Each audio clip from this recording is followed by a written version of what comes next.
Hi everyone, here we are for chapter 8. I know it has been a long first 7 chapters, but the good news is chapter 8 marks our midway point. So when you are done with this lecture, you are officially more than halfway done with everything. And just think about everything you've learned so far this semester. We've learned about cells and tissues and osmosis and cellular respiration, and you've learned about blood and the cardiovascular system and how the heart works, and how you also have an immune system and a lymphatic system that work all together, and you've got all these different cells and proteins protecting you, and you know all of that stuff, and that's amazing. So what we're going to look at now in chapter 8 is we're going to take a small break from actually studying a system. We're not going to study another system like the immune system, but instead we're going to look at the biology of infectious diseases, which you could also think of as epidemiology. If you are a pathogen, what are you trying to do on the flip side?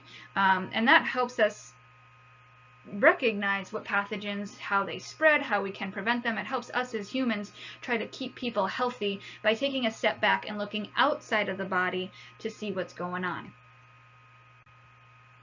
So we need to identify microbes, and microbes are just microscopic organisms and microscopic particles. So these are going to include things like bacteria, viruses, prions, fungi, protists, and sometimes even multicellular parasites, which would be things like worms, like a tapeworm. So all of these things are microbes, and some of these microbes can help humans in big ways. They help us make yogurt, they help us make beer, bread, wine, cheese, some other things that aren't listed here. They help us make drugs, and then they are also decomposers, right? They help us break down our food so that we can recycle it and break down our waste so that you and I are not living in the waste of our ancestors. So I, for one, am very grateful to those decomposers.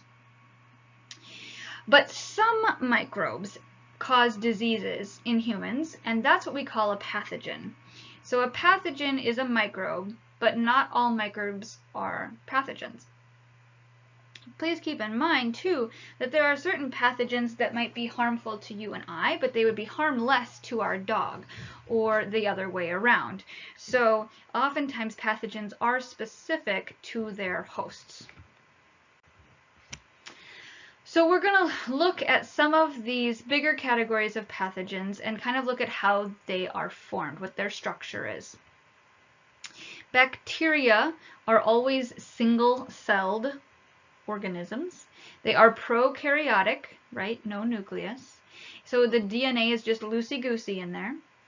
They have extra rings of DNA called plasmids hanging out in them. So if we look in our picture here, this is the plasmid. We're pointing to this red circle of DNA compared to the most of the DNA, which is this purplish mess down here. That extra ring of DNA is actually really useful for genetic engineering and doing some other things, but it also means that bacteria are capable of going through a lot of mutations really quickly. So pros and cons there. But the fact that they have plasmids isn't necessarily a pro or con, it just is. And then bacteria are going to reproduce through something called binary fission. And in binary fission, essentially the DNA replicates, it gets pulled apart, and then the two cells pinch in the middle, like what we see here, and we have two cells that are identical to the original cell. So that's binary fission. It's essentially a way of cloning the cell to make more.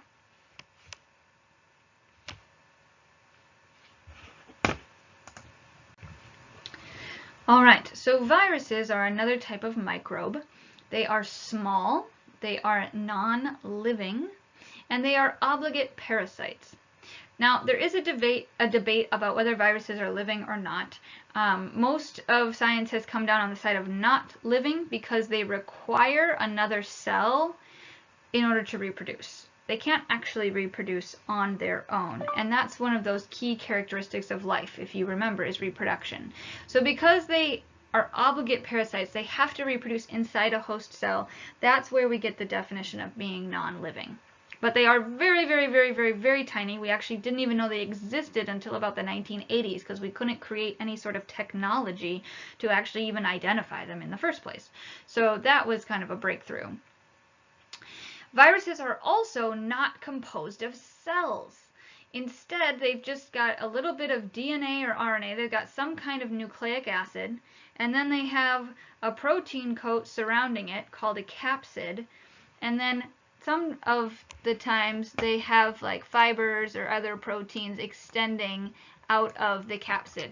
But basically all you need to be a virus is a little bit of nucleic acid and a capsid, and you're good to go. So we have RNA or DNA inside, and then viruses are also specific to which type of cell they will attach to and enter. And they're specific based off of these spikes that we see here. So you can see that these spikes are different. And just, you know, so anyway, that's what we've got. That's what we've got going on. Viruses have spikes that make them specific. Prions are another type of microbe. They are infectious protein particles. And that's an important phrase, protein particles, because they're not just a protein. It's not just a chain of amino acids that would serve as an enzyme or serve as something else, but it's actually just a piece of a protein. It's a particle. It's something that wasn't formed correctly. And that's how it can cause damage, is that it's not the correct protein. What we've learned is that prions are partially responsible for degenerative diseases of the nervous system. And essentially what's going on is that normal proteins are changing their shape, and then because those normal proteins aren't there and instead we have these abnormal ones, they we're still learning the exact details, but they can cause these sort of tangles, or they can prevent something from happening, and that can decrease the ability of your nervous system to work.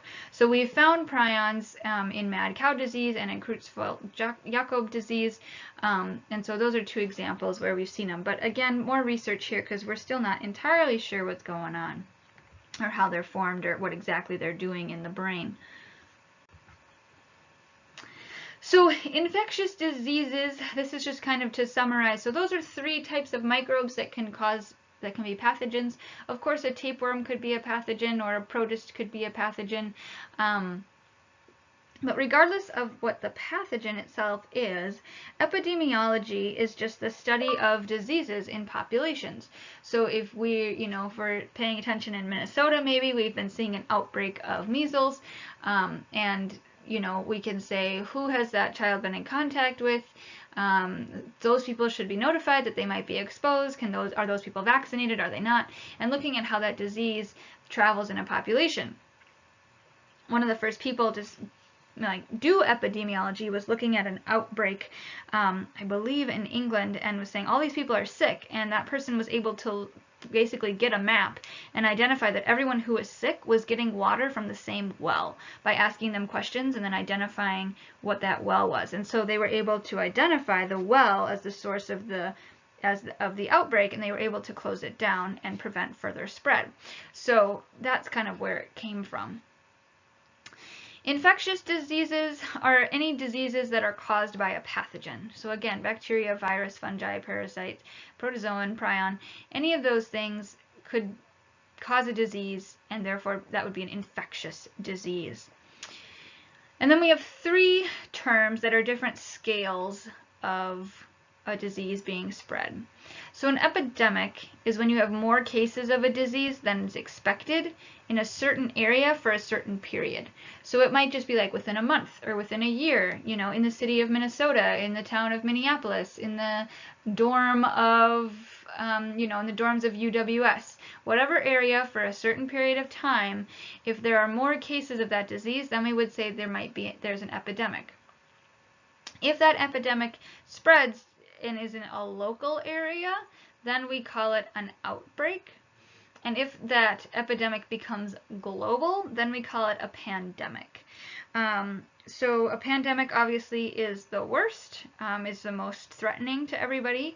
There is an entire game in the corner here based off of that. If you've ever played Pandemic, everyone has different roles, and those people can do different things, and you actually work together to try to beat the board or beat the infection, as opposed to working against each other. So it's an interesting game. I do recommend it if you've never tried it. This is also what the movie Contagion is based off of. Is the idea of this pandemic being spread. And one of the big concerns, of course, is that we have international travel. People can get around the world very, very quickly these days, and so it could spread very fast, especially if someone's walking around before they have any symptoms. They don't know that they're spreading that disease.